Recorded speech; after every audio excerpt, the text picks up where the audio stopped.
Un tiempo para fortalecerte y crecer en el conocimiento de Dios a través de su palabra. Esto es Reto 365. La Biblia en un año.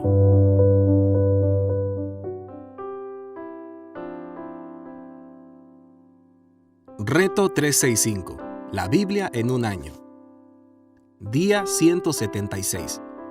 Segundo libro de Reyes, capítulo 16, versículo 1. En el año 17 del reinado de Pekah, hijo de Remalías, Acaz, hijo de Jotán, ascendió al trono. Tenía 20 años cuando comenzó a reinar y reinó en Jerusalén 16 años. Pero a diferencia de su antepasado David, Acaz no hizo lo que agradaba al Señor su Dios. Al contrario, siguió el mal ejemplo de los reyes de Israel y hasta sacrificó en el fuego a su hijo, según las repugnantes ceremonias de las naciones que el Señor había expulsado delante de los israelitas.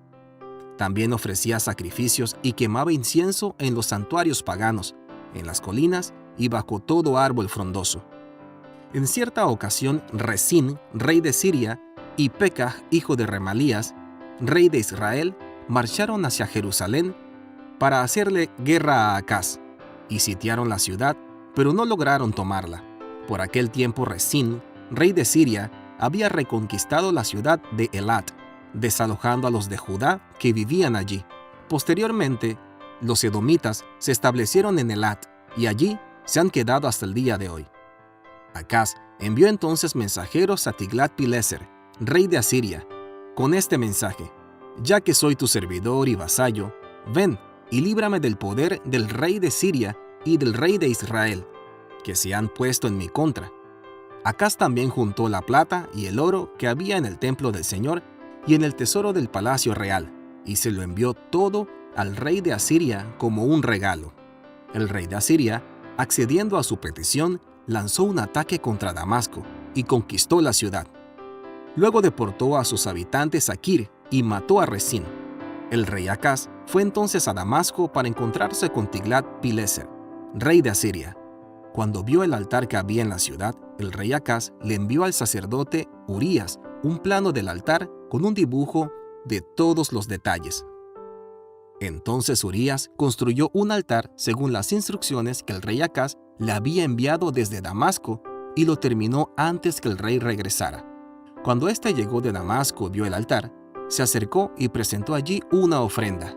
Ofreció el holocausto con la ofrenda, derramó su libación y roció sobre el altar la sangre de los sacrificios de comunión. El altar de bronce, que estaba en la presencia del Señor, lo retiró de la parte delantera del edificio y lo situó en el lado norte del nuevo altar, ya que ahora quedaba entre el nuevo altar y el templo del Señor. Luego le dio estas órdenes al sacerdote Urías: «Ofrece en este gran altar el holocausto matutino y la ofrenda vespertina, así como el holocausto y la ofrenda del rey, y también los holocaustos, las ofrendas y las libaciones del pueblo en general. Rocía sobre el altar la sangre de todos los holocaustos y sacrificios, pero el altar de bronce lo usaré yo». Y el sacerdote Urías hizo todo lo que el rey Acaz le ordenó. El rey desmontó los paneles de las bases y les quitó los lavamentos.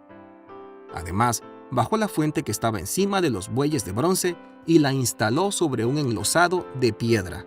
Y por deferencia al rey de Asiria, quitó del templo del Señor el techado que se había construido allí para celebrar los sábados, así como la entrada exterior para el rey. Los demás acontecimientos del reinado de Acaz están escritos en el libro de las crónicas de los reyes de Judá. Acaz murió y fue sepultado con sus antepasados en la ciudad de David, y su hijo Ezequías lo sucedió en el trono. Capítulo 17, versículo 1. Oseas, rey de Israel. En el año 12º del reinado de Acaz, rey de Judá, Oseas, hijo de Elá, ascendió al trono de Israel, y reinó en Samaria 9 años. Hizo lo que ofende al Señor, aunque no tanto como los reyes de Israel que lo habían precedido. Salmanasar, rey de Asiria, atacó a Oseas, lo hizo su vasallo y le puso tributo. Más tarde el rey de Asiria descubrió que Oseas lo traicionaba, pues éste había enviado emisarios a So, rey de Egipto, y además había dejado de pagarle el tributo anual. Por eso el rey de Asiria mandó a arrestarlo y lo metió en la cárcel. Después invadió el país entero, marchó contra Samaria y sitió la ciudad durante 3 años. En el año 9 del reinado de Oseas, el rey de Asiria, después de conquistar Samaria, deportó a los israelitas a Asiria y los instaló en Jalaj en Gozán, que está junto al río Jabor, y en las ciudades de los medos. El pecado de Israel. Verso 7. Todo esto sucedió porque los israelitas habían pecado contra el Señor su Dios, que los había sacado de Egipto, librándolos del poder del faraón, rey de Egipto, adorando a otros dioses, y siguieron las costumbres de las naciones que el Señor había expulsado delante de ellos, como también las prácticas que introdujeron los reyes de Israel. Además, blasfemaron contra el Señor su Dios, y dondequiera que habitaban se construían altares paganos, desde las torres de vigilancia hasta las ciudades fortificadas, y en cada colina y bajo todo árbol frondoso. Erigieron piedras sagradas e imágenes de la diosa Acera, y en todos los altares paganos quemaron incienso, siguiendo el ejemplo de las naciones que el Señor había desterrado delante de ellos. Fueron tantas las maldades que cometieron que provocaron la ira del Señor. Rindieron culto a los ídolos, aunque el Señor se lo había prohibido categóricamente. Por eso el Señor les dio esta advertencia a Israel y a Judá por medio de todos los profetas y videntes. Vuélvanse de sus malos caminos. Cumplan mis mandamientos y decretos y obedezcan todas las leyes que ordené a sus antepasados y que les di a conocer a ustedes por medio de mis siervos los profetas. Con todo, no hicieron caso, sino que fueron tan tercos como lo habían sido sus antepasados, que no confiaron en el Señor su Dios. Rechazaron los decretos y las advertencias del Señor y el pacto que Él había hecho con sus antepasados. Se fueron tras ídolos inútiles, de modo que se volvieron inútiles ellos mismos.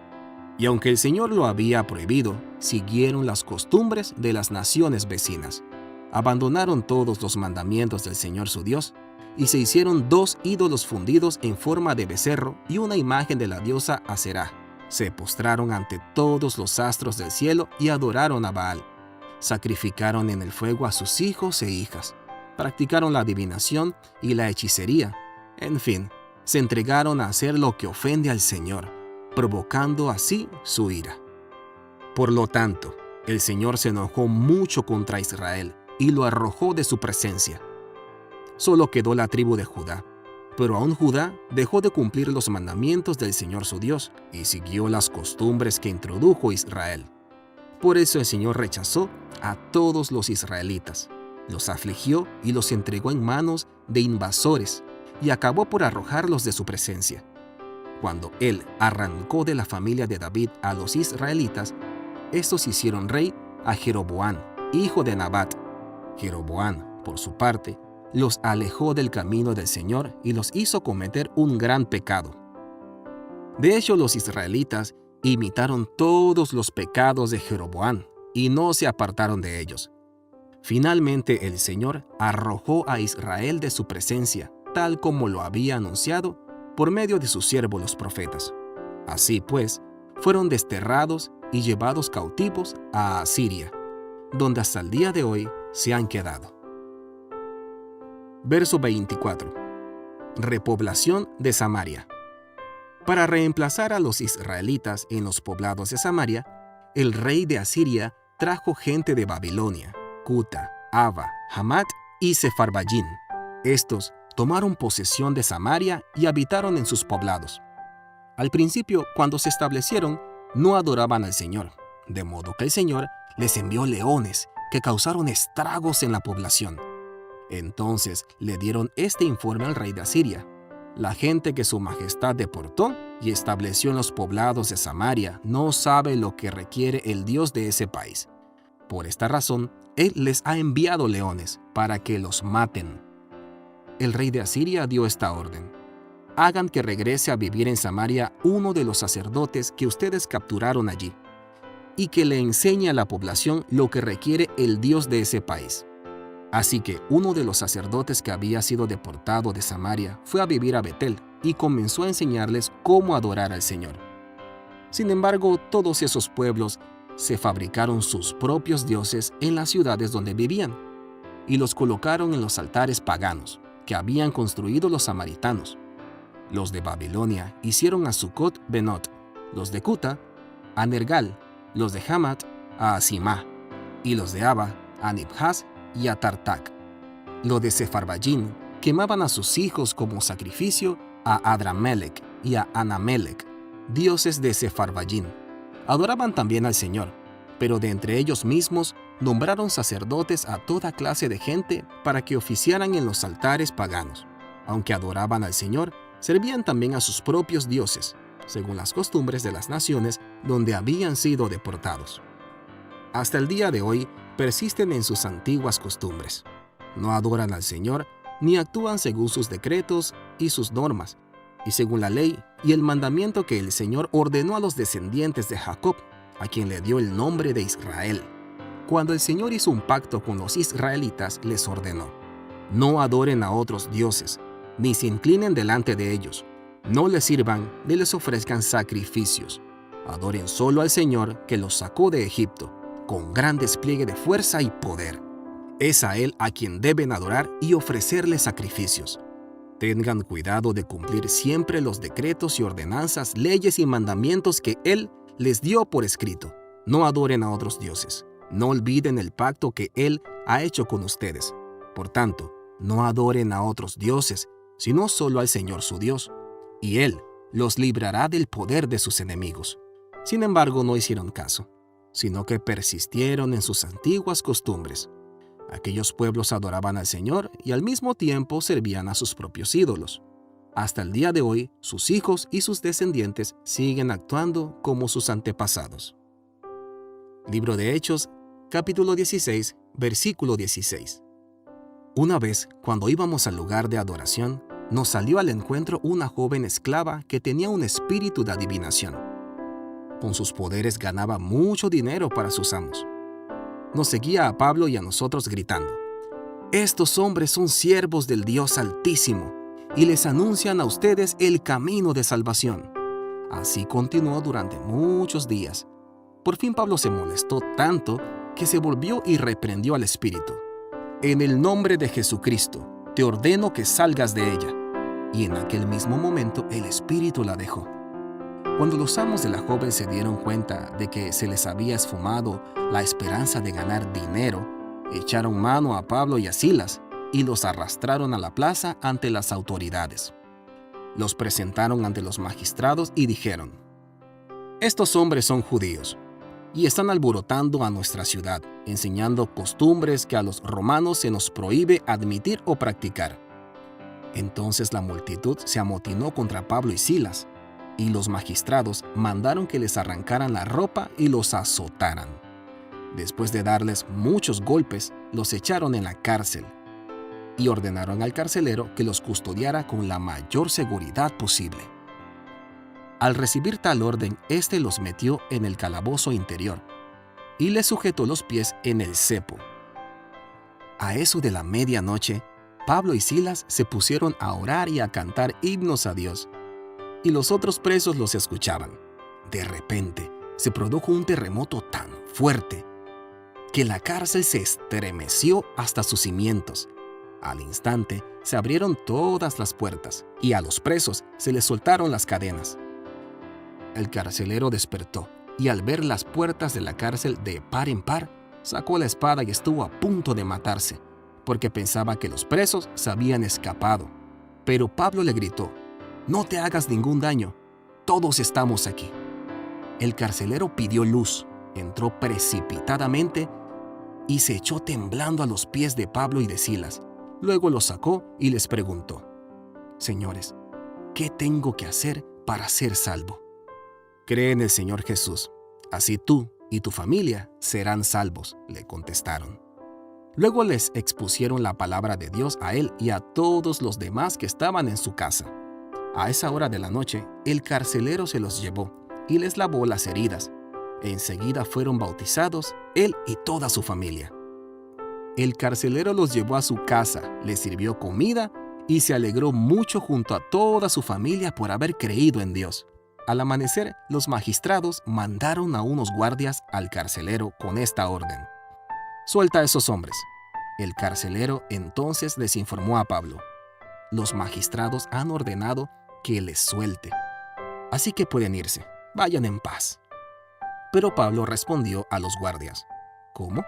A nosotros, que somos ciudadanos romanos, que nos han azotado públicamente y sin proceso alguno, y nos han echado en la cárcel, ¿ahora quieren expulsarnos a escondidas? Nada de eso. Que vengan ellos personalmente a escoltarnos hasta la salida». Los guardias comunicaron la respuesta a los magistrados. Estos se asustaron cuando oyeron que Pablo y Silas eran ciudadanos romanos. Así que fueron a presentarles sus disculpas. Los escoltaron desde la cárcel, pidiéndoles que se fueran de la ciudad. Al salir de la cárcel, Pablo y Silas se dirigieron a la casa de Lidia, donde se vieron con los hermanos y los animaron. Después se fueron. Proverbios capítulo 15, versículo 21 al 30. Al necio le divierte su falta de juicio. El entendido endereza sus propios pasos. Cuando falta el consejo, fracasan los planes. Cuando abunda el consejo, prosperan. Es muy grato dar la respuesta adecuada, y más grato aún cuando es oportuna. El sabio sube por el sendero de vida para librarse de caer en el sepulcro. El Señor derriba la casa de los soberbios, pero mantiene intactos los linderos de las viudas. El Señor aborrece los planes de los malvados, pero se complace en las palabras puras. El ambicioso acarrea mal sobre su familia. El que aborrece el soborno vivirá. El corazón del justo medita sus respuestas, pero la boca del malvado rebosa de maldad. El Señor se mantiene lejos de los impíos, pero escucha las oraciones de los justos. Una mirada radiante alegra el corazón, y las buenas noticias renuevan las fuerzas. Seguimos viendo cómo el poder de Dios acompañaba a los discípulos del Señor en su camino y en su trabajo de predicar el Evangelio. En esta ocasión vemos cómo Pablo y Silas, por predicar la palabra, por hacer la voluntad de Dios, fueron llevados a la cárcel. Puede ser que al momento de leerlo digamos, Pablo y Silas estaban predicando y por hacer la voluntad de Dios les vino un mal, los llevaron a la cárcel. Pero yo veo algo hermoso en todo esto y un propósito poderoso. Lo hermoso que veo es a Pablo y Silas adorando, orando, conectándose con Dios, conectándose con el cielo en medio de esa circunstancia difícil. Cómo el poder de Dios actuó, llegó a donde ellos estaban y como pudimos ver, abrieron la puerta de la cárcel. Y veo siempre Dios en el Señor y entiendo por qué los planes de Dios son perfectos. Si algo está pasando en tu vida, lo más importante es siempre que le preguntes al Señor: hazme entender, hazme ver lo que tú quieres que yo comprenda en medio de este proceso. ¿Qué quieres hacer en mi vida? ¿Qué quieres hacer a través de mi vida? ¿Para qué es todo esto? Porque Dios no descuida a sus hijos. Dios no abandona a los que envía. Si Dios te mandó a hacer algo, Dios está contigo en todo lo que tú estás haciendo y todo lo que pase va a estar bajo el control de Dios. Nada te tiene que desesperar, nada te tiene que afligir, nada te tiene que preocupar demasiado. Dios te mandó, Dios te acompaña y lo que sea que esté pasando, Dios tiene el control. Dios te bendiga.